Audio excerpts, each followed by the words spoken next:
Assalamualaikum warahmatullahi wabarakatuh. Apa kabar anak solih dan solihah?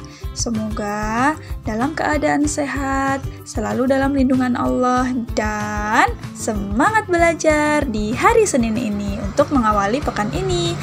Oke, baiklah, kita akan majelis pagi.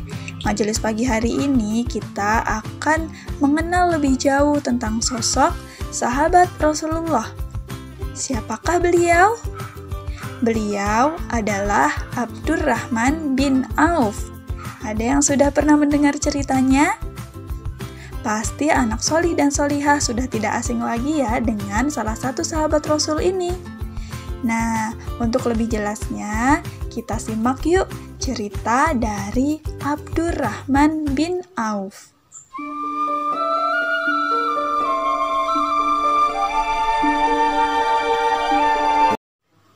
Pada suatu hari, kota Madinah dalam keadaan aman dan tentram. Terlihat kesibukan warga beraktivitas di tengah kota.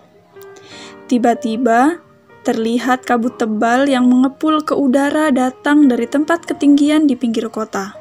Debu itu semakin lama semakin tinggi, hampir menutupi pandangan mata.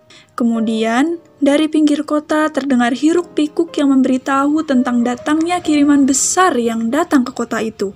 Tak lama kemudian, sampailah 700 unta membawa muatan memenuhi jalan-jalan kota Madinah. Orang-orang saling memanggil dan menghimbau menyaksikan keramaian ini. Orang-orang turut gembira dengan datangnya rizki dan harta yang dibawa orang itu. Lalu, Ummul Mukminin Aisyah berkata, "Apakah yang terjadi di kota Madinah?" Kemudian dijawab, "Abdurrahman bin Auf datang dari Syam dengan membawa barang dagangan." "Orang yang telah menyebabkan keramaian ini," kata Ummul Mukminin lagi. "Iya, benar Ummul Mukminin." Karena menyaksikan kedatangan unta tersebut, Ummul Mukminin pun menggelengkan kepalanya. Abdurrahman bin Auf adalah saudagar yang berhasil, keberhasilannya yang paling sempurna. Dia adalah orang yang kaya raya, kekayaannya melimpah ruah.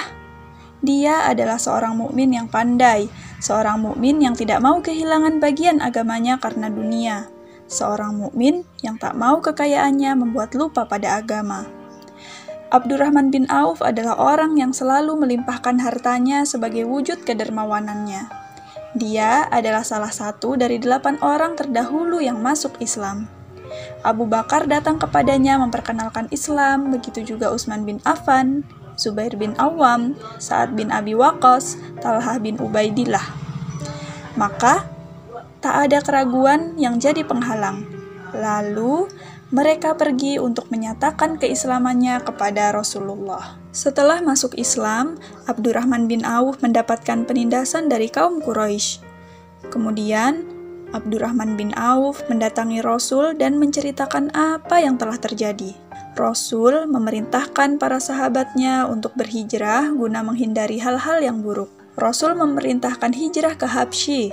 Kemudian Abdurrahman bin Auf ikut berhijrah, lalu kembali lagi ke Mekah, kemudian hijrah yang kedua kalinya ke Habsyi, lalu hijrah ke Madinah. Namun, dalam perjalanannya tidaklah mudah. Abdurrahman bin Auf harus bertempur bersama Rasul. Dalam perjalanannya ke Madinah, beliau mengikuti perang Badar dan perang Uhud. Dari sana beliau mendapatkan 20 luka pedang di tubuhnya. Dilanjut perang Khaybar yang menyebabkan kakinya pincang, kemudian perang Mut'ah yang menyebabkan giginya patah, dan yang terakhir beliau berjuang di perang Hunain. Selama hidupnya, ia menjadi teladan baik bagi seorang mukmin yang besar. Oleh karena itu, Rasul memasukkan dalam 10 orang yang telah diberi kabar gembira dari Allah sebagai ahli syurga. Dalam berdagang, Abdurrahman bin Auf mendapatkan keuntungan yang bahkan menyebabkan ketakjuban dan keheranan dirinya sendiri. Ia sampai berkata, "Jika diibaratkan aku mengangkat sebuah batu, pasti kutemukan emas di bawahnya." Begitulah bahwa Allah telah mempermudah setiap langkahnya. Pada suatu hari, ia mendengar bahwa Rasul bersabda, "Wahai Ibnu Auf, kau termasuk golongan orang yang kaya, dan kau akan masuk ke surga secara perlahan-lahan. Tinggalkanlah kekayaan itu kepada Allah, pasti Allah akan mempermudah langkahmu." Semenjak mendengar nasihat dari Rasul, di suatu hari ia menjual tanah seharga 40.000 dinar dan hasil penjualan tanah tersebut beliau bagi-bagikan untuk keluarga dan Bani Zuhru dan kaum fakir miskin. Jika dirupiahkan, Abdurrahman bin Auf telah menyumbangkan uangnya sebesar 78 miliar rupiah. Untuk melengkapi keperluan perang saat berhijrah, Abdurrahman bin Auf menyerahkan 500 ekor kuda untuk bala tentara Islam. Dan setiap orang yang mengikuti perang Badar dan masih hidup, masing-masing mendapatkan 400 juta rupiah. Hingga Utsman bin Affan yang tergolong kaya juga ikut mengambil bagiannya. Dan Utsman berkata, "Harta Abdurrahman bin Auf halal lagi bersih, dan memakan harta itu membawa selamat dan berkah." Atas sedekahnya tersebut, Rasulullah mendoakannya, "Semoga Allah melimpahkan keberkahan kepadamu terhadap harta yang kamu berikan. Semoga Allah memberkatimu juga harta yang kamu tinggalkan untuk keluargamu." Inilah seorang laki-laki terkaya dalam Islam. Hartanya yang melimpah ruah tidak menjadikannya orang yang rakus dan sombong. Beliau merelakan hartanya untuk menegakkan agama dan untuk membantu orang dengan senang hati.